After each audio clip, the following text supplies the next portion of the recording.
Shalom semuanya, selamat pagi. Mmm, jadi deg-degan. Perkenalkan nama saya Victoria atau, Erni, mungkin yang kenal saya sebagai Erni. Singkat cerita, aku sangat mengucap syukur dulu dan sangat berterima kasih buat kesempatan yang dikasih karena, selama mempersiapkan ini itu kayak ada sesuatu yang juga dibukakan dan aku sangat diberkati sekali. Dan, perkenalan singkat, eee, saya datang dari keluarga yang, cukup dan belum percaya dan belum semuanya percaya, tapi, semua adik-adik aku udah, percaya dan menerima Tuhan.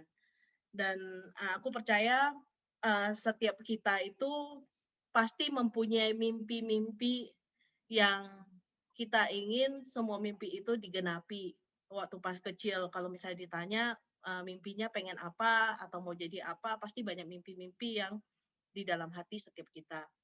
Nah, begitu juga dengan, aku juga punya mimpi-mimpi gitu. Dan, tapi akhirnya ketika mimpi-mimpi itu tidak digenapi, tidak dipenuhi, atau misalnya waktu pas kecil itu paling gampangnya itu, eee, apa, kita kita punya, kita pengen sesuatu gitu, pengen A, B, C, D, E gitu.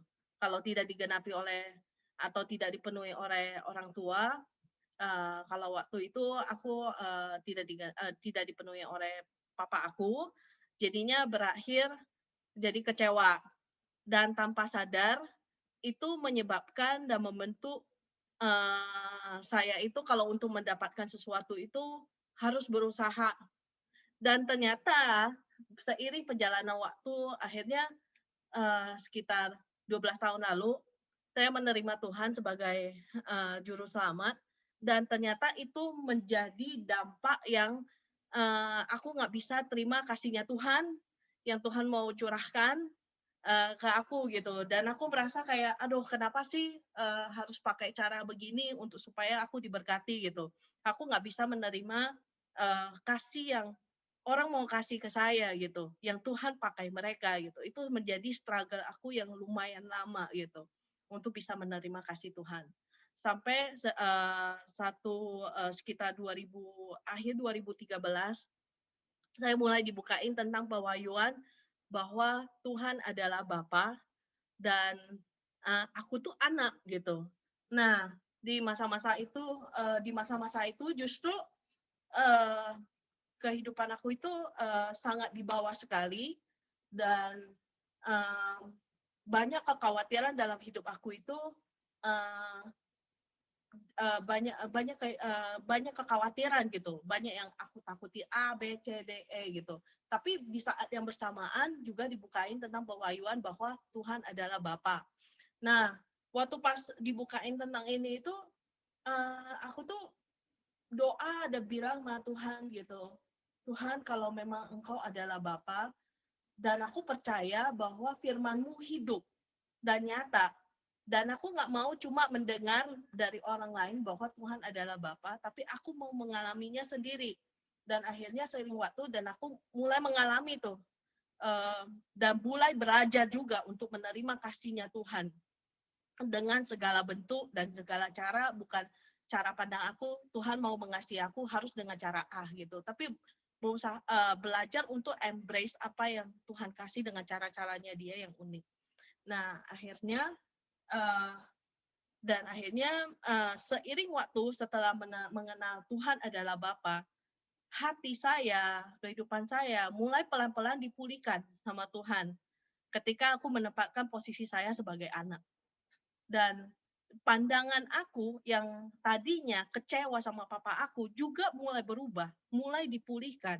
Dan akhirnya aku baru bisa melihat bahwa apapun yang papa saya lakukan itu sebenarnya, tindakan kasih yang aku nggak bisa lihat karena ada rasa sakit dan, kecewa di dalam hati aku gitu. Nah, makanya kalau di firman itu ditulis, "Jagalah hatimu dalam segala kewaspadaan karena dari situlah terpancar kehidupan." Nah, maksudnya kayak waktu pas pas pas waktu itu aku nggak mengenal kebenaran. Makanya aku bisa segampangnya itu kayak, karena situasi dan kondisi akhirnya segampang itu untuk sakit. Nah, dan kenapa aku bilang aku mengucap syukur banget dengan kesempatan yang ini, ada satu pemulihan yang aku barusan banget tadi pagi terima, eee, yang mengubah pandangan aku lagi gitu. Dan pagi ini aku dikasih pengertian oleh Roh Kudus bahwa kekecewaan dan sakit hati yang terjadi pas waktu kecil itu, oleh karena saya itu tidak mengenal kebenaran tentang rasa cukup dan rasa bersyukur. Dan di 1 Tesalonika 5:18 itu ditulis mengucap syukurlah dalam segala hal, sebab itulah yang dikehendaki Allah di dalam Kristus Yesus bagi kamu. Dan aku mengucap syukur banget ketika saya memposisikan sebagai anak dan Tuhan adalah Bapa, perjalanan aku itu mulai dipulihkan, hati saya mulai dipulihkan terutama terhadap papa saya. Cara pandang aku itu mulai memandang papaku itu berbeda.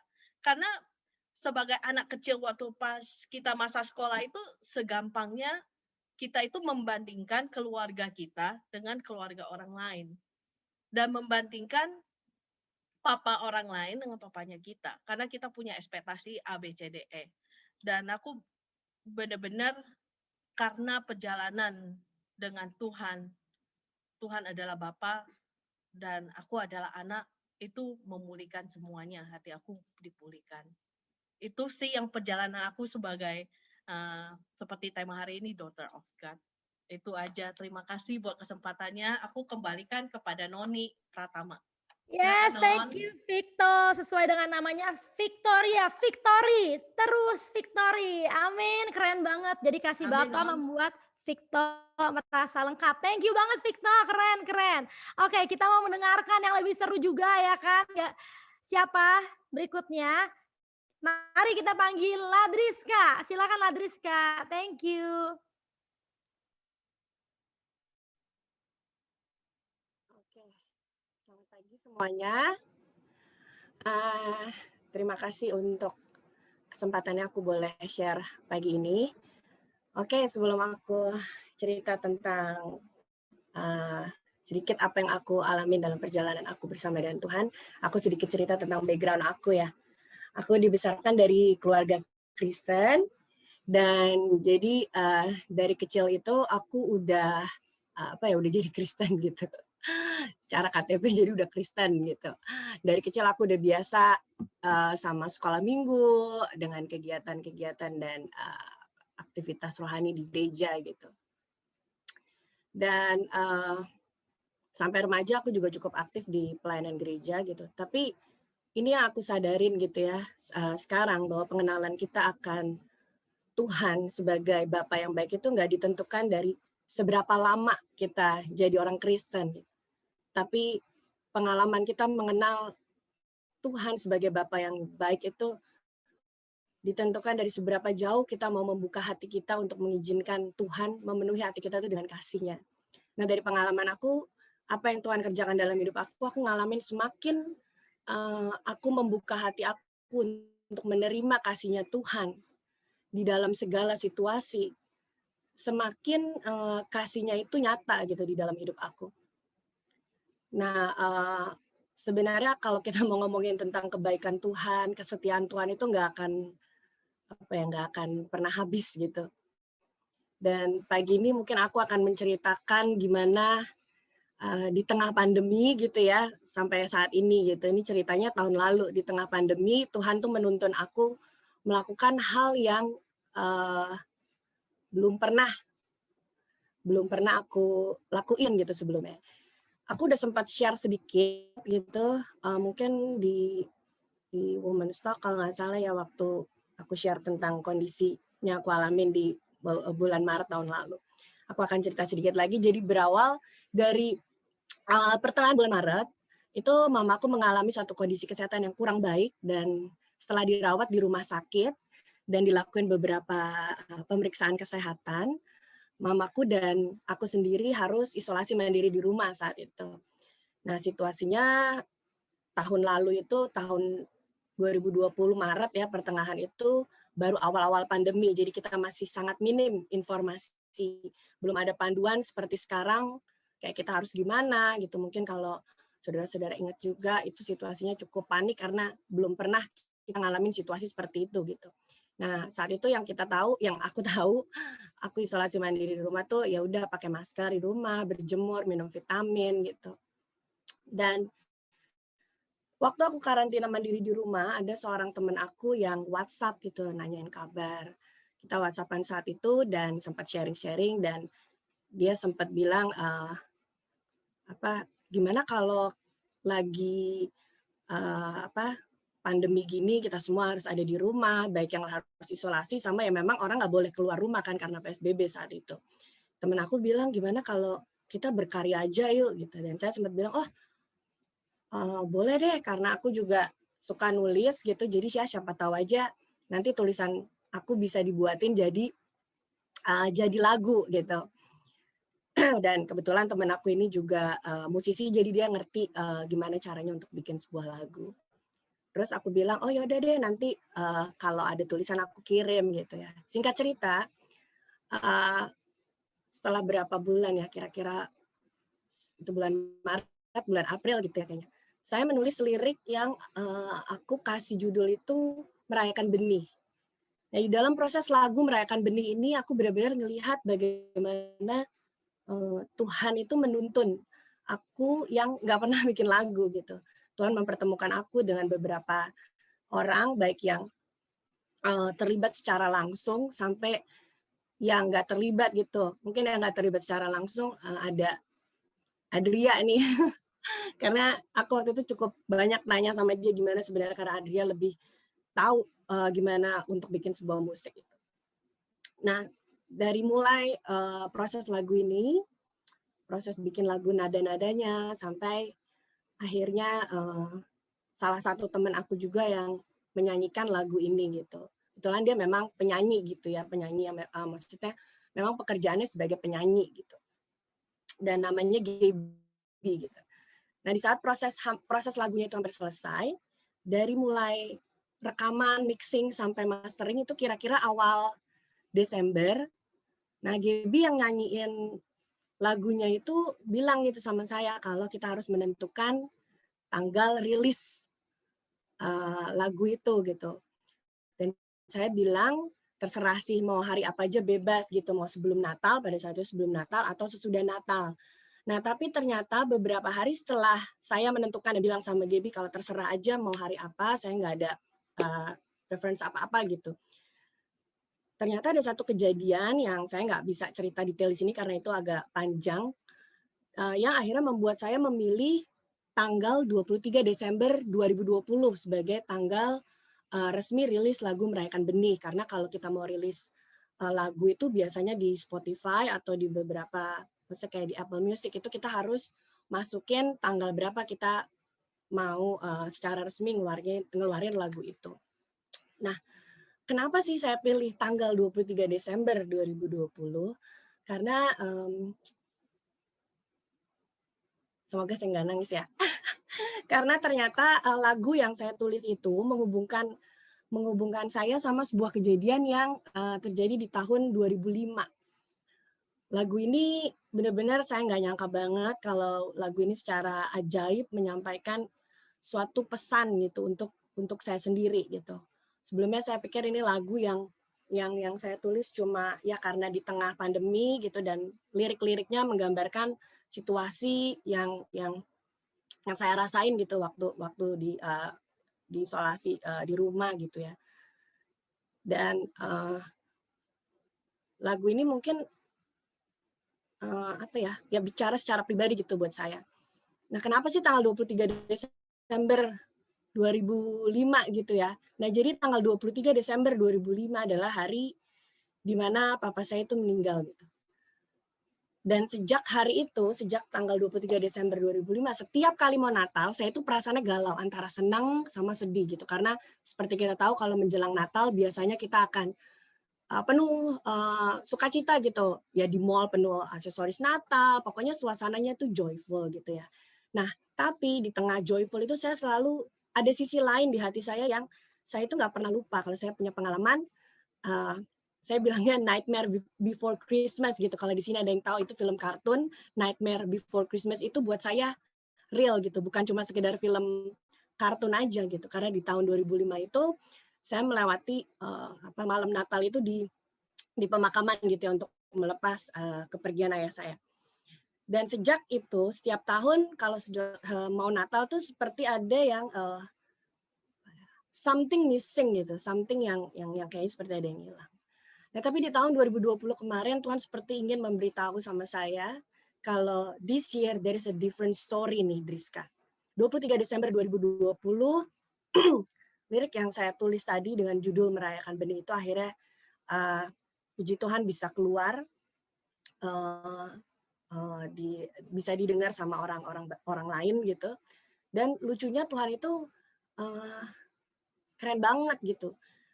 Dia ingetin saya kira-kira beberapa hari sebelum rilis lagu itu tanggal 23 Desember, beberapa hari sebelum itu dia seperti ingetin di hati saya gini, coba kamu lihat, dia ingetin saya gini, 23 Desember 2020 adalah 15 tahun setelah papa kamu pergi. So, coba kamu lihat 15 tahun, angka 15 in the Bible tuh meaning-nya apa. Nah, saya tuh bukan tipe orang yang peka atau tahu arti angka di dalam Alkitab. Kayak misalnya ada angka 5 artinya grace gitu, terus angka 6 arti angka manusia gitu. Saya nggak pernah ngeh gitu ya. Tapi waktu itu hari itu saya cari angka 15 itu in Bible meaning apa sih gitu. Nah, ini yang saya dapetin. Bisa ada share ya. Nah, angka 15 di dalam Alkitab itu meaning gitu. According to the Bible, number 15 is considered to be not only a symbol of rest, but also a symbol of restoration, healing, and deliverance. Also, this number could be a symbol of redemption and sacrifice that Jesus made for the humanity. Waktu saya baca ini, saya benar-benar surprise karena ternyata lirik lagu yang saya tulis di bagian ref atau chorusnya itu berbunyi, sembuhlah hati yang resah, sembuhlah hati yang gelisah. Inilah saatnya menikmati anugerah gitu. Liriknya mungkin kalau aku bisa nyanyiin sedikit lagunya, chorusnya itu bagian refnya bilang, sembuhlah hati yang resah, saatnya nikmati anugerah dari hati yang pedih. Sudah waktunya merayakan benih, sembuhlah hati yang gelisah. Ku tahu ini saatnya berserah. Lepaskanlah setiap perih. Sekarang kita rayakan benih. Itu lagunya gitu, dan waktu saya lihat arti 15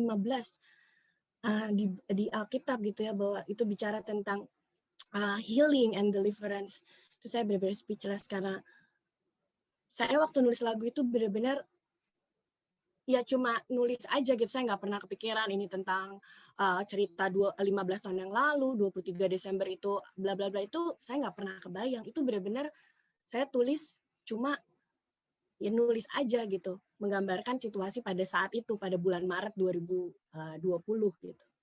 Dan Tuhan benar-benar melakukan pemulihan di dalam hati saya. Jadi kalau dulu setiap Natal itu saya selalu ingat kejadian menyedihkan gitu karena saya ditinggal papa saya. Tapi sekarang sebelum Natal saya jadi punya satu mark gitu, satu penanda yang manis gitu dari Tuhan. Yaitu lagu si Merayakan Benih ini. Jadi kalau saya ingat lagi ke belakang gimana ya kok bisa kayak gitu saya benar-benar selalu jatuhnya tuh pengen nangis gitu. Saya begitu amazed dengan apa yang Tuhan kerjakan. Tuhan sebagai Bapa yang baik benar-benar kasih tahu bahwa mungkin kamu udah lupa, mungkin kamu pikir aku lupa sama tangisan atau air mata kamu gitu 15 tahun yang lalu, dan itu bikin hati kamu sepertinya ada luka di dalam hati kamu karena kepergian papa kamu gitu ya. Tapi Tuhan bilang 15 tahun kemudian Tuhan kasih tahu gitu bahwa air mata kita tuh nggak ada yang jatuh sia-sia gitu, Tuhan tampung di dalam kirbatnya. Kalau kita sering dengar kalimat God is the best director, itu saya bisa bilang hari ini bahwa dia benar-benar the best director. Dia mengatur segala sesuatunya dengan begitu rapi dan sedetail itu. Memang lagu Merayakan Benih ini bukan lagu rohani gitu, tapi saya berdoa, saya minta sama Tuhan, setiap orang yang mendengarkan lagu ini akan mengalami perjumpaan dengan kasih-Nya Tuhan. Dan mungkin aku akan tutup dengan satu ayat dari Yeremia 29 ayat yang ke-11. Sebab aku ini mengetahui rancangan-rancangan apa yang ada padaku mengenai kamu. Demikianlah firman Tuhan, yaitu rancangan damai sejahtera dan bukan rancangan kecelakaan untuk memberikan kepadamu hari depan yang penuh dengan harapan. Ini janji Tuhan yang terus aku pegang sampai saat ini. Kalau dia tidak pernah meninggalkan kita gitu, dia nggak pernah meninggalkan aku. Sekali dia bilang bahwa rancangannya itu damai sejahtera. Rancangannya adalah dia memberikan kita masa depan yang penuh dengan harapan. Dan dia akan kasih itu. Dan itu yang akan terjadi. Jadi itu aja yang mau aku share. Terima kasih, Tuhan memberkati. Wow, thank you Ladriska, keren banget. Dari sini kita bisa lihat God is so amazing and so real ya Ladriska ya. Dia yang mengubah nightmare, apalagi nightmare before Christmas menjadi apa? Celebration, dan buktinya keluar lagu Merayakan Benih. Thank you Ladriska, keren banget. Oke, next langsung saja kita akan mendengarkan dari Adria Jerusya. Silakan Adria, thank you. Thank you, Non. Nambahin ceritanya Driska, tadi kayaknya dia lupa cerita. Kalau dulu ternyata dia sempat diingetin untuk ngelihat video pendetanya waktu penghiburan. Malam penghiburan ya. Dan pendetanya ngomong berkali-kali itu bilang kayak ada benih yang udah ditabur, ada benih yang udah ditabur. Dan selalu bilangnya ke mamahnya itu, ibu akan melihat benih yang ditabur ke anak-anak. Dan yang judulnya Driska itu Merayakan Benih. Dan yang amaze-nya waktu tanggal 24-nya si Driska ngirimin video pas dia ke pemakaman papanya, dia bawa speaker sama konfeti. Bener-bener jadi perayaan. Di situ aku bener-bener kayak, wah ini Tuhan amazing banget ya. So thank you banget loh Driska ceritanya. Oke, perkenalan, saya Adria, datang dari keluarganya Babe. Oke, nah mungkin aku share dikit dulu kenapa hari ini temanya Daughters of God gitu. Karena ini kalau buat aku pribadi ini tuh kayak sesuatu yang terkadang kita take too lightly. Karena mungkin udah dari kecil gitu, apalagi kalau tadi Cici, Victo datang dari keluarga yang non-believers gitu. Aku dari kecil udah believe banget lah. Nggak apa, bener-bener jalannya udah gitu aja terus, nggak pernah bolong sekolah minggu, nggak pernah bolong apapun gitu, dari kecil jalannya udah lurus banget gitu. Tapi memang pada akhirnya perjalanan untuk kita meresponi itu memang pribadi gitu. Kalau bercandaannya dulu kayak yang nggak bisa nebeng gitu kan, perjalanan sama Tuhan nggak bisa nebeng gitu. Dan yang mungkin kayak aku sendiri tuh juga baru ngerasanya mungkin sekitar tahun 2014. Di mana di situ aku baru benar-benar ngeh sebagai anak Tuhan gitu. Tapi itu juga bukan momen yang kayak okay, I'm a daughter of God and then that's it gitu. Terus udah gitu life become simple, enggak juga gitu. Tapi yang aku pengen share benar-benar gimana semuanya itu memang pribadi. Aku suka tadi yang Victo bilang gitu. Nggak bisa selalu nyalahin keadaan, nggak bisa selalu nyalahin keadaan orang tua segala macem. Tapi semuanya itu balik lagi respon hati kita masing-masing. Kalau tadi Driska bilang seberapa kita mau ngebuka. Dan itu benar-benar cuman bisa masing-masing. Dan often kita selalu ngambil ini too lightly gitu. Oh iya, I'm a daughter of God. That's it, I'm a daughter of God. Atau kayak he is a father. Mungkin kita lebih sering ngomongnya oh Tuhan adalah Bapa, Tuhan adalah Bapa, Tuhan adalah Bapa. Tapi di sekitar tahun 2015 itu aku ngerasa kayak ditanya gitu dalam hati. Kalau aku Bapak, kalau kamu gak jadi anak, aku gak akan berfungsi gitu. Terus di situ aku kayak baru maksudnya gimana ya? Ya itu, kalau kita ngomong doang tapi kita juga nggak memposisikan diri sebagai anak, ya seorang bapak nggak bisa berfungsi. Sama aja di dunia ini juga gitu. Kalau kita sebagai anak pergi mulu, ya orang tua juga nggak akan berfungsi. Mereka mau seberapa berjuangnya segala macam, kalau akunya sendiri nggak pernah meresponi, ya nggak akan fungsinya nggak akan bisa maksimal gitu. Palingan aku cuman kayak, oh iya itu orang tua gue. Tapi benar-benar gimana, ini satu hal yang penting banget gitu. Dan kalau dari aku pribadi, karena aku juga diajarnya tuh kayaknya baik semua gitu. Tapi in the end, semua memang harus pengalaman pribadi gitu. Bukan berarti ini journey yang cuman sekali terus udah gitu, udah gampang gitu. Tapi apa ya, every day kita harus punya awareness gitu. Setiap hari kita harus punya awareness kalau kita tuh anaknya siapa. Karena iblis selalu kasih pertanyaan gitu. Yang bikin kita tuh ragu. Kayak kalau Driska awal pandemi itu ngalamin hal yang dari apa, waktu itu keadaan sakit gitu. Kalau aku mungkin ngalaminnya sedikit beda, tapi waktu itu jadi suami aku kehilangan pekerjaan kan, kena dampak pandemi gitu.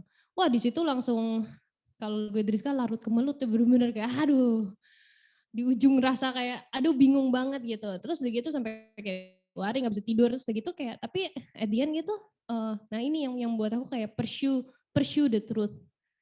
In pursuit of the truth itu kalau Yohanes 4 itu worship in spirit and in truth gitu. Itu kalau di message-nya dibilang pursue the truth gitu, kejar kebenaran. Nah, di situ aku cuma bisa kayak ini gimana gitu. Tapi cuman kebenarannya tuh cuman kayak dikasihnya tuh simple gitu.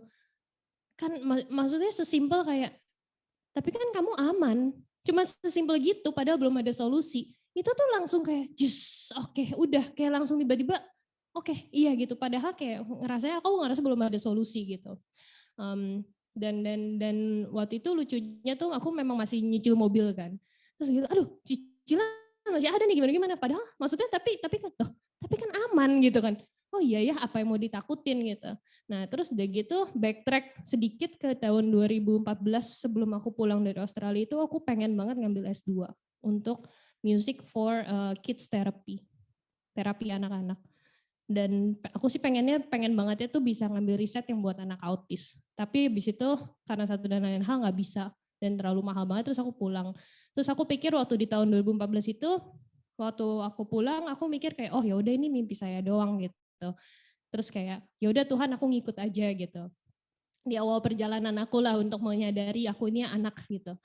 Udah Tuhan aku ngikut aja, kayak kalau memang nggak bisa mungkin ini mimpi gue pribadi doang gitu kan, kadang kita suka gitu, oh ya udahlah Tuhan aku ngikut aja, aku berserah, kayak mimpiku nggak usah lah aku korbanin gitu demi ikut engkau gitu kan, suka kayak gitu.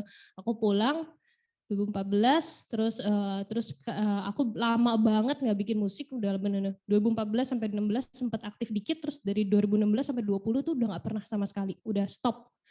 Nah terus tahun 2019 tuh sempat ada yang ngontek aku untuk bikin musik buat terapi. Tapi aku sendiri udah lupa sama mimpi aku yang dulu. Mimpi aku yang 2014 itu. Terus udah gitu akhirnya 2020 lah karena pandemi, karena di rumah dan kayak kalau malam kan banyak waktu, weekend juga banyak waktu, nggak bisa kemana-mana. Akhirnya aku bilang oke, aku kerjain ini satu album aku kerjain itu nggak pede, dan ngerjainnya pun aku bener-bener kayak aduh gue udah nggak bisa nih, udah ketinggalan zaman, software juga udah lupa segala macem, udah nggak ada yang update, isi musiknya, soundbanknya juga semuanya udah ketinggalan. Terus aku ngerjainnya sebenarnya agak ngedumel gitu, kayak aduh gue udah nggak bisa nih, I'm not capable gitu, tapi aku kerjain terus gitu. Aku kerjain terus dan lucunya tuh it only takes kayak udah duduk aja gitu, dan setiap kali duduk pasti jadi satu lagu. Setiap kali duduk pasti jadi satu lagu. Saksinya ada si Victor nih, karena dia kebetulan tinggal di sini semenjak pandemi kan barengan. Setiap kali duduk pasti jadi. Tapi yang susah itu untuk kayak aduh, untuk mau mulai gitu. Tapi nggak tahu kenapa kayak lagu tuh selalu ngalir, dan akhirnya pas jadi orangnya sampai bilang kayak ini lagu bakal jadi berkat banget, dan ternyata orangnya believer juga. Ini lagu akan jadi berkat banget. Ini benar-benar sangat memberkati. Ini thank you banget. Terus udah gitu yang lebih aneh lagi, aku lebih konyolnya, aku nggak bikin quotation dulu sebelum jadi 10 lagu. Aku nggak bikin penawaran, nggak tahu kenapa, padahal aku juga pernah ketemu orang ini sekali dulu banget. Nah, terus udah gitu pas Indian aku akhirnya ngajuin, jebret gitu. Yang aku udah tahu nih pasti ditawar gitu. Terus udah gitu, dan beneran ditawar, tapi dalam hati aku tuh wah kalau bisa jumlahnya segini untuk ngelarin mobil cicilan terakhir enak lah gitu kan ya.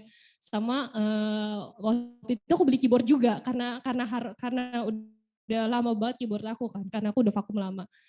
Wah enak nih kalau bisa nih. Terus udah gitu dan bener pas ditawar itu angkanya persis sama yang aku butuhin untuk cover semuanya.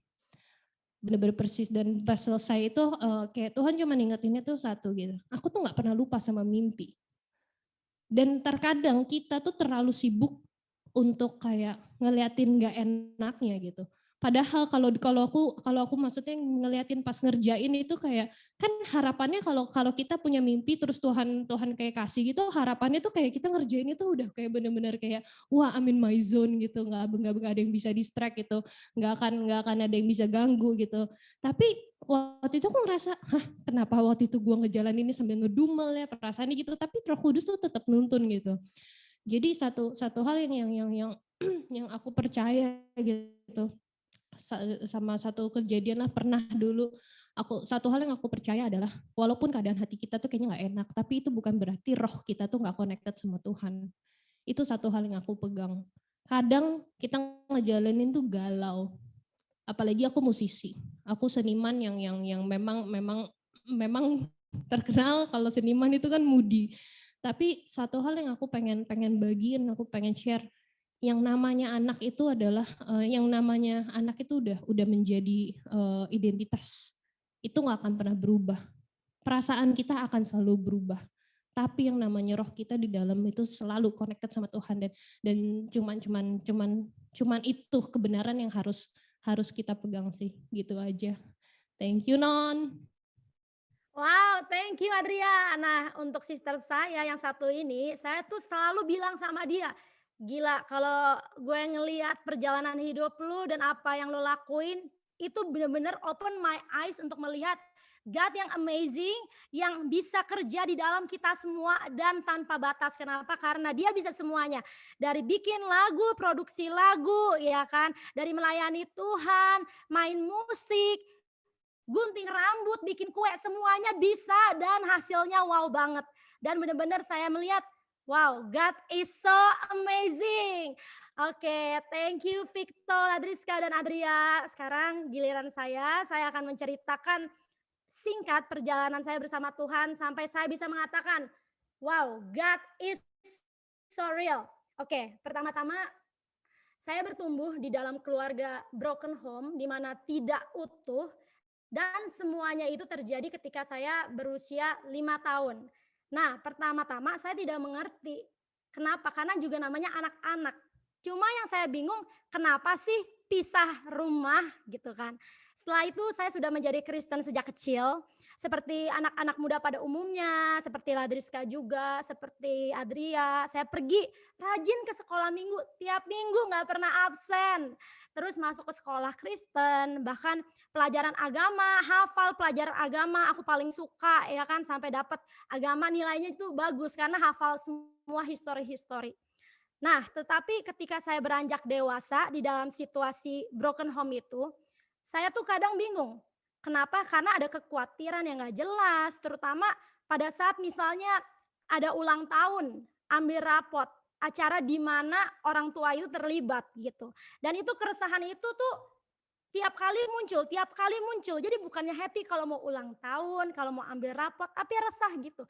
Orang tua saya nggak utuh, gimana ya saya merayakan ulang tahun kayak teman-teman lainnya.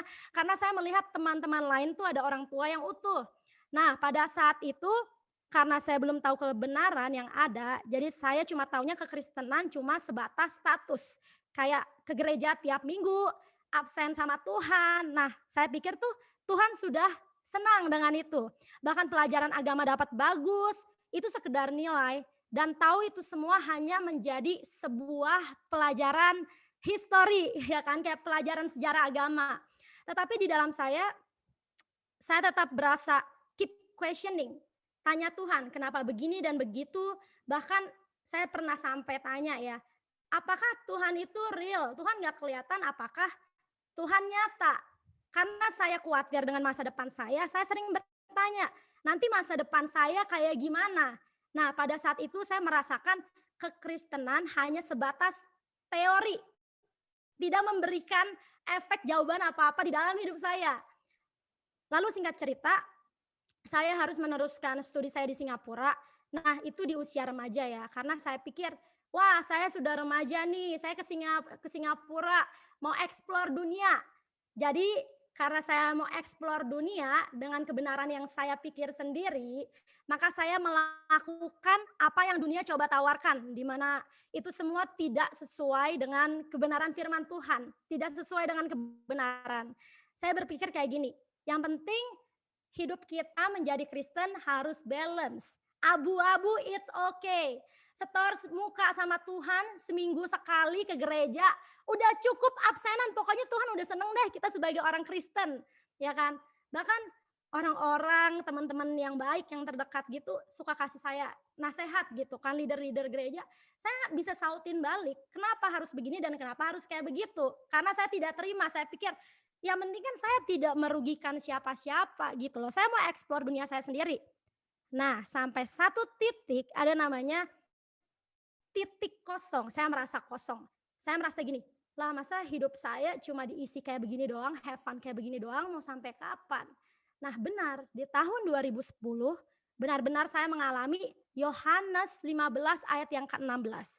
Yaitu bukan kita yang memilih dia, tetapi dia yang sudah memilih kita duluan. Bahkan semenjak kita di dalam kandungan orang tua kita belum lahir, Tuhan sudah bisa menentukan dan tahu lah Driska mau jadi apa, Tante Tati mau jadi apa, Adria mau jadi apa, Tante Mala mau jadi apa, Victor mau jadi apa, Tante Lydia mau jadi apa. Dan saya mengalami itu pertama kali encounter di tahun 2010. Jadi singkat cerita, malam itu tuh saya sebenarnya tuh tidak ingin ke gereja gitu kan, mau party bersama teman saya. Ada satu teman saya nih, makanya Tuhan bisa mengirimkan orang-orang di sekitar kita untuk berbicara. Teman saya random, langsung telepon. Yuk malam ini temenin gua ke worship night dulu. Nah biasanya kan saya nggak mau kan, apalagi males, ngapain hari weekend, hari Jumat ke gereja, ini bukan hari Minggu. Karena di dalam pikiran saya ke gereja hari Minggu enough. Nah akhirnya entah kenapa saya ikutin padahal sebelumnya males. Setelah itu di dalam worship night itu pertama kali masuk, pasti bingung-bingung dulu dong ya. Kenapa sih ada orang nangis, ketawa, kenapa ada orang nyanyi-nyanyi, suaranya besar. Nah saya cuma ikutin doang, saya masuk, terus saya diam gitu. Dan saya percaya itu Roh Kudus. Di situ encounter terjadi. Di mana saya tiba-tiba bisa merasakan kasih yang meluap, kasih yang gak bisa dijelasin. Dan saya percaya itu kasih Bapa. Dan tiba-tiba saya menangis nonstop. Ya kan, saya aja pertamanya udah omongin orang, ngatain orang, lah ngapain sih dia nangis ketawa, nangis nggak jelas, ketawa nggak jelas. Tiba-tiba pas lagi worship saya kayak, oh my God, ini benar-benar sih kasih Bapa itu benar-benar nyata banget, bikin saya bisa menangis mendadak dan bisa merasakan tuh kayak damai, kasih yang gak bisa dijelaskan, sampai gak bisa berkata-kata dan cuma nangis doang, ya kan. Apalagi saya orangnya suka guyon, ketawa terus sampai orang bingung. Ini bisa nangis gitu, ini udah aneh banget. Lalu saya di situ dibaptis Roh Kudus, lebih bingung lagi saya. Di situ juga Maret 2010 saya benar-benar mengalami God is real, Holy Spirit is real, and terutama satu nih, kasih Bapa itu nyata. Kasih Bapa yang bisa mengubahkan semuanya. Di titik balik itu seperti ada cadar saya yang terbuka. Yaitu saya melihat Tuhan yang perfect sempurna. Tuhan yang perfect datang duluan kepada kita nih manusia in imperfect world, manusia yang imperfect. Dengan kasihnya Tuhan menyatakan kesempurnaan itu, Tuhan make it whole and perfect. Jadi dia yang perfect datang ke dunia yang imperfect to make it perfect. Dan itu saya alami di tahun 2010. Nah kan kebanyakan orang tuh takut ke gereja ya kan. takut cari Tuhan. Pasti pikirannya gini, terintimidasi. Aduh, nanti saya takut Tuhan marah nih, saya belum melakukan ini, itu. Justru pada saat itu, di mana keadaan saya lagi broken, kosong tidak jelas, Tuhan menunjukkan kasih setianya, bayangin. Malamnya mau party, masih broken ya, belum tahu kebenaran. Justru Tuhan tunjukin. Dia muncul, tunjukin, hello, I'm here. I'm here. This is my love. Just feel it, just experience it. Dan Tuhan menunjukkan kasih setianya. Dari sana perjalanan relationship saya itu dimulai, di mana saya terbuka. Kekristenan bukan merupakan suatu bentuk keagamaan, tetapi itu adalah suatu hubungan. Ya kan? Dulu pelajaran agama boleh jadi histori, bagus terus nilainya. Abraham, Adam dan Hawa, ya kan, sampai Nuh, sampai semua hafal. Tapi apa? Gitu. Dari situ saya terbuka. Kekristenan bukan merupakan suatu bentuk keagamaan, tetapi kita menjadi pengikut Kristus, kita tahu kita anak dia Bapa, dan terjalinlah suatu hubungan. Nah, perjalanan relationship kita bersama dia seperti Adria bilang, bukan satu hari terus selesai. Udah Tuhan, ya udah selesai, habis encounter udah, pokoknya aku udah bisa nangis-nangis, aku bisa mengenal Engkau, udah tahu hadirat, udah enggak. Tapi namanya ongoing journey. Karena setiap hari kita akan diperbaharui. Kebenaran firman Tuhan tidak terbatas. Nah, dari sana saya menyerahkan diri buat Tuhan. Tuhan mematahkan addiction, keterikatan di dalam saya yang saya pikir nggak bisa lepas, ya kan? Dan di dalam perjalanan demi perjalanan, Tuhan terus menunjukkan siapa Dia di dalam saya. Tuhan juga mengirimkan family, komunitas-komunitas di dalam perjalanan rohani saya, di mana saya bisa belajar, dan puji Tuhan saya dipertemukan dengan Reva, J-Hope, LC Family, dan saya mengalami namanya transformasi mindset. Karena family mindset itu penting sekali. Semuanya itu dimulai dari pemikiran kita. Kalau misalnya pikiran kita salah melihat Tuhan, itu efeknya kita salah melihat diri kita sendiri, dan kita salah melihat orang lain karena tidak tahu kebenaran apa yang Tuhan ingin sampaikan. Nah, sampai akhirnya kebenaran itu terbuka, dan saya mengubah mindset saya gitu. Dan saya percaya itu Roh Kudus yang mengubah mindset saya melalui kebenaran dan kasih Tuhan. Apapun yang kita lakukan, semua harus berasal dari kasih. Karena terlebih dahulu Dia yang mengasihi setiap kita. Pada saat kita broken, gak tahu apa-apa, Dia yang sudah memilih kita, Dia yang sudah mengasihi setiap kita. Dan saatnya respon itu otomatis, dengan otomatis itu mengalir keluar. Karena itu yang membuat kita tuh mempunyai desire, Tuhan aku mau lebih lagi melakukan yang terbaik buat Engkau. Jadi itu bukan karena kita memaksakan ya, Tuhan aku mesti paling bagus sih begini, tapi kitanya kosong enggak. Tapi semuanya itu overflowing karena kasihnya di dalam kita mengalir inside out. Nah, terus yang terakhir, ketika saya berdoa sama Tuhan untuk membagikan sharing hari ini, pas saya doa dan soaking, tiba-tiba itu saya dapat gambaran seperti ini. Bapak kita mempunyai kerangka puzzle, ya kan? Banyak nih puzzle-puzzle yang berceceran. Puzzle-puzzle itu adalah kepingan-kepingan perjalanan hidup kita. Di mana Bapak kita mengambil kepingan-kepingan puzzle itu dan meletakkan di tempatnya. Jadi kalau misalnya kepingan-kepingan puzzle itu kan sebelum jadi the whole picture, bentuknya lain-lain, kita nggak bisa bilang sama. Lain-lain, bentuknya lain-lain, mungkin gambarnya lain-lain. Dan kita nggak tahu the whole picture-nya gimana sih sebelum itu menjadi keseluruhan kan. Nah, saya cuma diingatkan, serahkanlah kekhawatiranmu kepada Dia yang memelihara kamu. 1 Petrus 5 ayat yang ke-7. Di mana semua kehidupan kita serahkan kepada Dia. Karena cuma Dia yang tahu the whole picture kita. Jadi kita just enjoy perjalanan kita dan terus percaya kepada Bapa kita, si pemegang puzzle-puzzle itu. Karena walaupun puzzle-puzzlenya berceceran, Bapa kita mengambil dengan tangannya Dia letakkan di tempat yang sempurna. Sampai itu menjadi penuh. The whole picture yang bagus, yang indah. Seperti yang Ladriska juga bilang, dan Adria dan Victor, rancangan Tuhan itu baik, indah pada waktunya. Ya kan, bukan rancangan kecelakaan, itu benar banget. Karena yang tahu masa depan kita adalah Bapa kita. Setelah itu saya diingatkan kembali juga, kalau saya flashback ke belakang waktu saya lagi soking ya, tiba-tiba nih kan kalau misalnya kita nggak mungkin lah kepikiran waktu kelas 3 SD ngapain, waktu kecil ngapain, tiba-tiba saya diingatkan. Ternyata dari dulu kelas 3 SD, saya tuh dikasih lihat, diingatkan kembali, saya tuh bisa angkat tangan, hadap jendela, hadap pintu gitu, berdoa. Jadi saya diingatkan, wah ternyata Tuhan sudah ada di dalam kita sejak dulu, udah bersama kita. Cuma pada waktu itu mungkin secara manusia tuh kita nggak tahu Tuhan engkau di mana. Tapi ketika saya dikasih lihat flashback waktu soking, ternyata Tuhan udah ngajarin saya berdoa dari zaman dulu meskipun saya nggak tahu. Dan Tuhan sudah mengajarkan bagaimana menggunakan otoritas di dalam doa itu karena dia ada di dalam kita. Dan saya melihat, wow, that's amazing, God is so real. Setiap kehidupan kita, dia sudah pegang di dalam tangannya dan kita hanya berjalan bersama dia. Serahkanlah semuanya, kita harus percaya sama dia. Dia yang menciptakan kita untuk menjadi masterpiece. Dia yang tahu diari perjalanan kehidupan kita. Dia yang tahu story lengkapnya. Jadi gak usah takut, gak usah khawatir. Kita hanya melihat siapa yang memegang kehidupan kita. Jadi para wanita perkasanya Tuhan, mari kita terus berpegang kepada kebenarannya. Dan juga kita terus bilang sama Tuhan, Tuhan aku mau terus alami kasih-Mu. Kenapa? Karena itu semua yang akan membukakan siapa dia di dalam kita dan siapa kita di dalam dia.